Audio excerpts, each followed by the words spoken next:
vous allez sur les réseaux sociaux et vous votez. Maintenant, on va se tourner vers le président donc, et savoir ce qu'il va trancher. Catastrophique, pas encore, mais elle m'inquiète quand même. Alors bon, je veux bien que la hanche de Tchouaméni, bon, voilà, ça soit pas trop grave. Un genou, déjà, genou, on en a qu'un derrière gauche. Hein. Alors bon, il y a genou et genou, quoi. C'est à quel niveau son genou? On n'a pas trop de communication là-dessus. Varane, Konaté. Oui, on a d'autres arrières centraux, dont Upamecano, maintenant, il est rodé. Bon, on a dit dans la première partie, Saliba, c'est un bon joueur, etc. Mais disons que c'est pas une journée super, quoi. Tu vois, elle est un peu inquiétante. Et je suis d'accord avec Régis, c'est que tu as l'impression, comme c'est pas le premier virus qui arrive, qu'il y en a eu d'autres avant, que les Suisses ont reconnu, sans pleurer, qu'après le match où ils ont explosé contre le Portugal, qu'il y en avait 6 ou 7 qui étaient vraiment pas bien, quoi, et qui traînaient quelque chose de respiratoire, de tout ce que tu veux.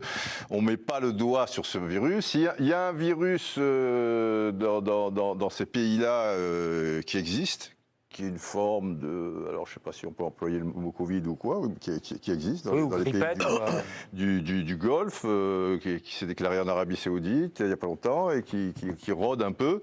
Et effectivement, tu n'es pas à l'abri. Ces joueurs-là, Conan, qui était sur le banc, mais qui était très malade, quoi, qui n'en pouvait plus, ils ont touché les autres, ils se sont embrassés, ils se voient, ils chantent ensemble, etc. etc. J'aimerais que la journée de demain soit plus tranquille, quoi. Voilà. Donc, il y a une petite forme d'inquiétude qui... Oui, on n'est pas sûr qu'il y ait eu un protocole sanitaire et voilà, il n'y a pas... strict. Enfin, on est même sûr, le point va donc à Régis on est même complètement sûr du contraire. Parce que quand vous regardez, d'ailleurs, on s'en félicitait au début de la compétition et pendant la compétition, du fait que ce mondial soit très ouvert du côté de l'équipe de France. Ils reçoivent donc en permanence les familles.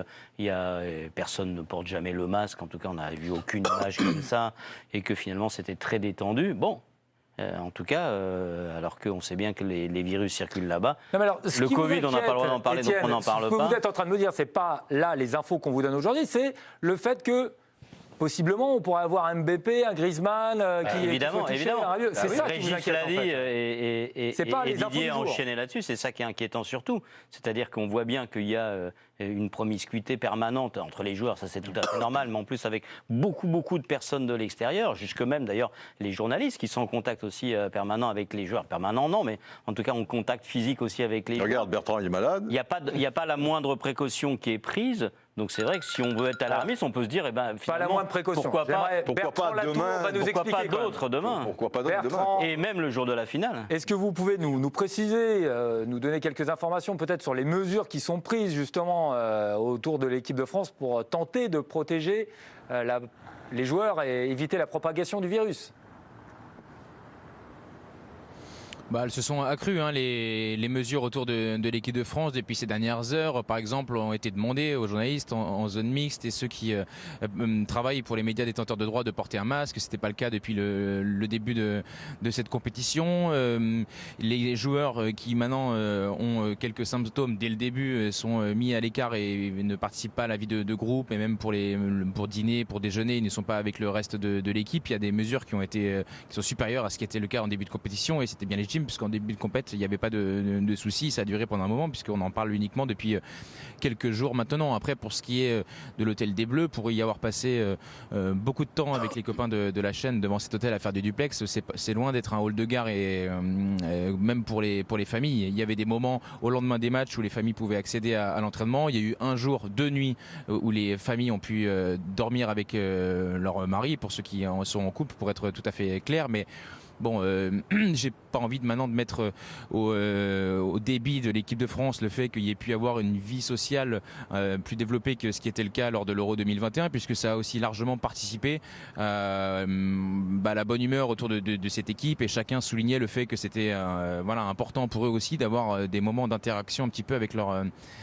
famille. Et pour ce qui est des nouvelles choses également qui se sont ajoutées, je discutais avec un joueur de l'équipe de France il y a quelques minutes encore, qui me disait que huiles essentielles, vitamines aussi maintenant été adoptées pour essayer de lutter contre ce virus pour l'intégralité de l'effectif.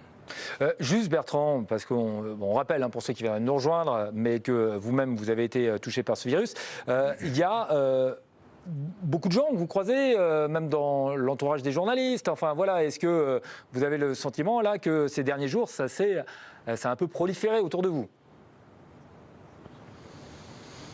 Oui, complètement. Il y a de plus en plus de gens qui soit ont été malades un petit peu avant que ça se déclare en équipe de France, soit actuellement qui ne sont pas au top. Donc après, ça varie. Moi, j'ai été pris de vomissement. Pour ce qui est des joueurs de l'équipe de France, ce sont plutôt des maux de tête, des maux de gorge, un peu de fièvre. Et bon, c'est vrai que on parle beaucoup de... Enfin, j'ai l'impression d'être Michel Simès qui lui aussi parle de football. Donc ça, on est un peu à égalité. Mais on parle du Covid sans en parler, quoi, pour être un peu clair.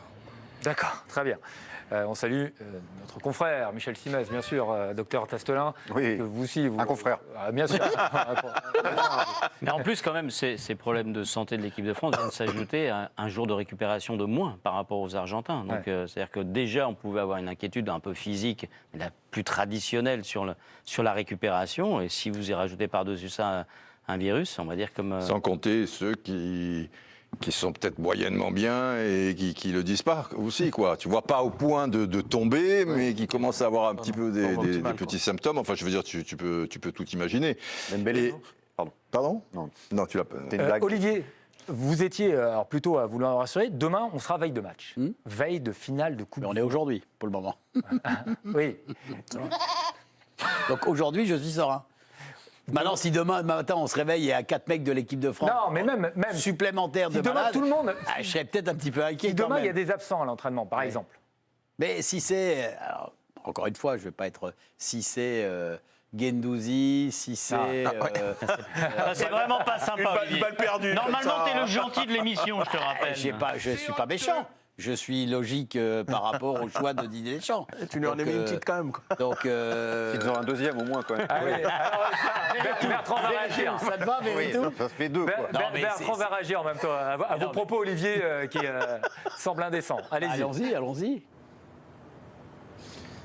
Non, indécent, non, mais j'ai l'impression qu'Olivier, il siffle un peu quand même dans la nuit en pleine forêt pour se rassurer. C'est tout à son honneur, mais il y a quand même peu de raisons quand même d'être optimiste. Dire, de ce point de vue-là, c'est catastrophique et je peux vous dire que quand même en interne, on reconnaît que tout ce qui se passe vient quand même un peu altérer la préparation de ce match. Ils sont focalisés sur l'objectif de gagner cette Coupe du Monde et ils restent optimistes, mais quand même chacun attend le réveil en se disant en espérant que ce soit pas moi, en espérant que ce soit pas un copain qui vienne s'ajouter à la liste des malades.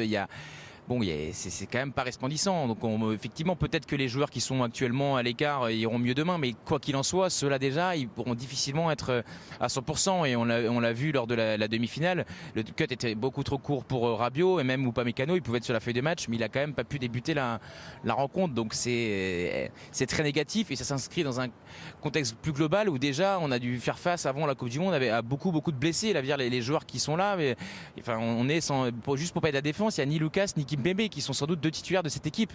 Ça fait beaucoup. Merci beaucoup Bertrand. Voilà, des propos plutôt inquiétants. Demain, on en saura plus. On attend avec beaucoup d'impatience l'entraînement demain.